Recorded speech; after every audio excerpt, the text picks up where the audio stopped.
Good morning সবাইকে। আজ সকালবেলায় গ্রিন টি দিয়ে শুরু করলাম দিনটা। তারপরে একটু রান্না করে চলে গেলাম, রান্না করে গিয়ে একটু শাক ভর্তা করলাম, তারপর একটা নিরামিষ রান্না করলাম, তারপরে চলে গেলাম দই পোস্ত আর মসুর ডাল করলাম। এই আজকের আমাদের দুপুরবেলার লাঞ্চ। আর অ্যাকচুয়ালি শাক ভর্তাটা রিপিট করলাম কারণ হচ্ছে আমাদের বাড়ির সবাই এটা খুব পছন্দ করে শাক ভর্তাটা খেতে। তারপরে বিকেলবেলা আমার ঘরে মাছের অ্যাকোরিয়াম আছে, সেই অ্যাকোরিয়ামটা দেখতে প্রত্যেক দিন আমাদের বাড়িতে 3জন ছোট ছোট খুদেরা আছে। তো তারা আসে, আজকে সন্ধেবেলা আমার ছোট খুদে এসে বলছে মাম্মা মাছ ধরবো, নেট নিয়ে ঘুরে বেড়াচ্ছে। তারপরে বেরিয়ে গেলাম কলকাতা, যথারীতি মেয়ের কাছে। তো মেয়ের কাছে যাচ্ছি, এত রাস্তার জ্যাম হয়, একদম ভালো লাগে না। কলকাতা ডায়মন্ড হারবার যেতে গেলে যেন আর ভালো লাগে না রাস্তার জ্যাম দেখে, ভীষণ বিরক্ত লাগে। তারপরে চলে আসলাম মেয়ের কাছে।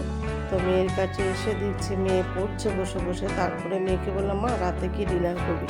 তো বিরিয়ানি। তো বিরিয়ানিটা রেডি করলাম। তো আজ রাতে এটাই আমাদের মেনু। আর